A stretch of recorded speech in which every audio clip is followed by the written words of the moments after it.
আসসালামু আলাইকুম রহমতুল্লাহি আবরাকাতু। আশা করি সবাই খুব ভালো আছেন, সবার শরীর স্বাস্থ্য খুব ভালো আছে। আমিও আলহামদুলিল্লাহ ভালো আছি। তো এখন আজকে কয় তারিখ? আজকে মেবি 3 তারিখ। তো কাজ কাম তো জানেনই আপনারা, আমি কী করি, ব্লুটুথ ইয়ারফোন এগুলো বিক্রি করি। পাশাপাশি যে এক বড় ভাই আছে, ওনার সাথে কাজে যাই। তো ওনারে বলছি, আমি অনেক অনেক অনেক দিনই বলছি সুযোগ পেলে আমার নিয়ে যান। তো আজকেও 2 জায়গায় কাজ করে আইছি সকাল সকাল। তো ওটারই এক্সপিরিয়েন্স শেয়ার করবো আপনাদের সাথে। তো প্রথম প্রথমে যেটাতে গেছি, ঠিক আছে, ওটাতে বেশি কাজ ছিল না, হালকা পাতলা ছিল। তো ওটা করতে আধা ঘন্টা সময় লাগছে, মেবি আধা ঘন্টা বা সামথিং একটু বেশি লাগছে। তো দ্বিতীয় বাসায় যেটাতে গেছি, ওটা তো অনেক সময় লাগছে। আর ওটা কবুতরের বাসা বানায় রাখছে, জালালি কবুতর, ঠিক আছে। এত ময়লা ছিল আর কি, কবুতরের যে মলটা আছে যে ত্যাগ করে, তো এত গন্ধ। আর ঢোকার পরে পরে কেমন যেন একটা ইয়া লাগতেছে যে আচ্ছা কি কই আইলাম না আইলাম, টেনশনে পড়ে গেছি। না, পরে আমি ভাবলাম যে না, এই এই এই যে গন্ধটা আইতেছে এটা আমার খুব পরিচিত। আমি আবার কবুতর পালতাম, ঠিক আছে, অনেক কবুতরই পালছি, এগুলো পরিষ্কার করছি নিজের হাতেই, কারো দরকার ছিল না। তো ওই ওই হিসাবে অতটা খারাপ লাগে নাই। তারপর কোনো রকম ওটা করতে প্রায় 2-2.5 ঘন্টা সময় লাগছে, আরও একটু বেশি লাগছে, দুজনেই করছি। তো দুই জায়গা থেকেই দুইজনের 50 টাকা 50 টাকা, 25 টাকা আর কি বন্ডকে পড়ছে আর কি, শেয়ারে। তো যাই হোক, এখন উনি আবার ওনার একটা কাজ হয়েছে, উনি গেছে গা, ফোন করছে। এখন এই যে আমি পেস্ট চলাইতেছি রান্না করার লেগা। আর ঘুম থেকে খুব সকালে উঠছি, তো শরীরটা খুব দুর্বল লাগতেছে। আর দ্বিতীয় যে কাজটা হয়েছে ওটা অনেক পরিশ্রম হয়েছে, ঠিক আছে। আমি তো কোনো সময় এগুলো করি নাই, তো এই কারণে আর কি একটু খুব টায়ার্ড লাগতেছে আর কি। যাই হোক, টায়ার্ড লাগতেছে যাই লাগতেছে, কাজ তো করতেই হইব। কাজ করতে আইছি বাইরের দেশে, আল্লাহ আনাইছে, আল্লাহ পাক, আল্লাহ নবীর দেশে আনাইছে। তো চেষ্টা করবো যাতে কাজ করে যাইতে পারি।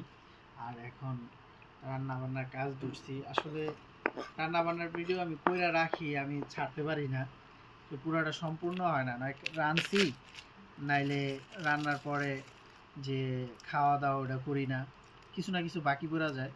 কারণ বাইরে আবার দোকান খুলে রাখি, তো দৌড়াদৌড়ি করতে হয়, এটা ওটা নিতে আসি, এই কারণে হয় না। তো যতটুকুই পারি, আজকে যেমন রুমে লোক নাই, ভিডিও করতে সুবিধা হয়েছে। আর যখন রুমে লোক থাকে তখন ভিডিও করলে না এরা হাসে, তো হাসে এই কারণে শরম লাগে, জানি তো খুব শরম পাই। তো যাই হোক, শরম এটা দিয়া দিছে আল্লাহ, এটা কমাইতে হইব। তো যেটুকি দিয়া দিছে ওটুক তো থাকবোই না, তারপর লজ্জা তো লাগে। তো ব্যবসা বাণিজ্য এখন যেমন চলতেছে, আর যদি এমনও চলে তাহলে তো চলেই, কিন্তু মাঝখান দিয়ে আবার ড্যাম হয়ে যায়।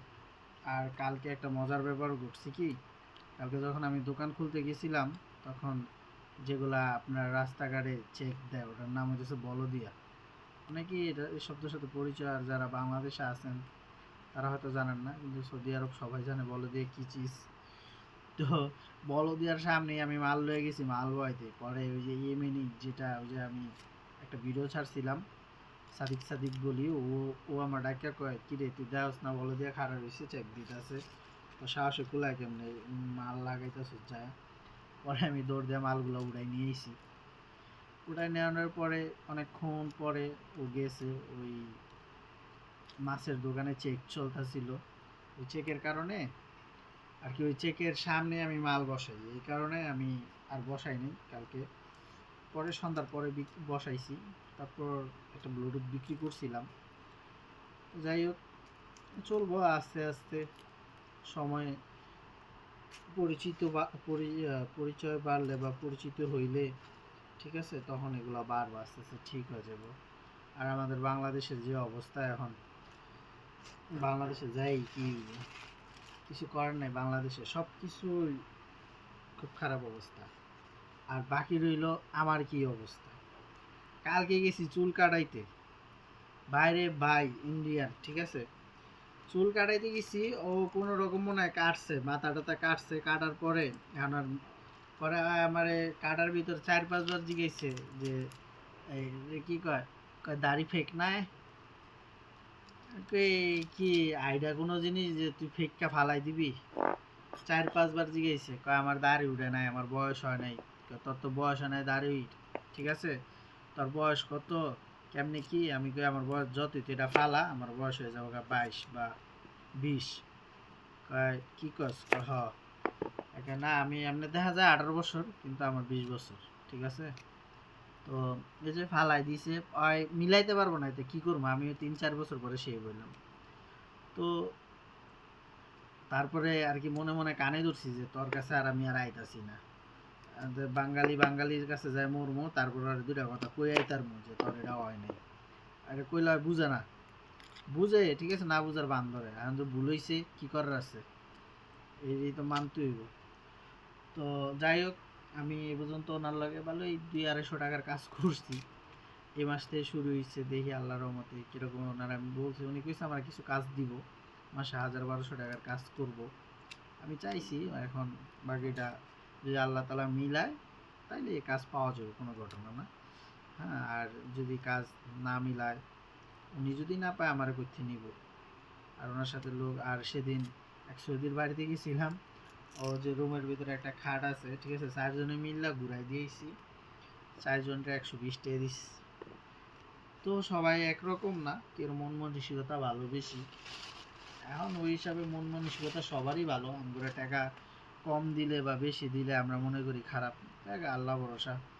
এখন সব কিছু আর টাকা দিয়ে বিচার হয় না, তারপরেও করতে হয়। আজনবী মানুষ আমরা, এই দেশে আইছি, আমগো তো একটু চলাচলের স্বাচ্ছন্দ্য বোধ থাকা চাই না? খালি মানুষের হিসাব করলে হইব? অগত টাকা বেতন অনেক বেশি, 10-12 হাজার টাকা একটা ডাক্তারের বেতন রিয়েল। আর আমরা বাংলাদেশে 10-12 হাজার টাকা প্রায় 3-4 লাখ টাকা। তো যাই হোক, ওই হিসাব করে লাভ নেই, নিজে ভালো থাকার চেষ্টা করি। অন্যকে তাইলে না আমি আমার ফ্যামিলিটার ভালো রাখতে পারবো, তাই না? আর যারা আছে সৌদি আরব, এখন জানি না কি অবস্থা, খুব ট্রেনিং মেনিং নাকি দিয়ে আইতে হয়, খুবই বাজে একটা অবস্থা, নাজেহাল অবস্থা। তো আল্লাহ ভরসা, ঠিক আছে। আজকে এই পর্যন্তই, দেখি আবার বিকালবেলা দোকান খুলবো, যদি কোনো ভালো কিছু ঘটে তাহলে আবার না হয় একটা স্ক্রিন রেকর্ড করে আবার বলবো। তো যাই হোক, দোয়া করবেন আমার জন্য। হ্যাঁ, আর এটা কি বলে, কি ফোম শেপ না? তো কিরকম একদম শিলা মুরগির মতো লাগতাছে। তো শিলা মুরগি লাগতেছে, আগেই ঠিক আছিল না, এখনই ঠিক আছে? বয়সটা অনেক কমে গেছে, তো 17 বছর করতে হয় ওই হিসাবে। যাক, আল্লাহ হাফেজ, ভালো থাকবেন, নিজের যত্ন নেবেন, সবাই ভালো রাখার চেষ্টা করবেন। আসসালামু আলাইকুম।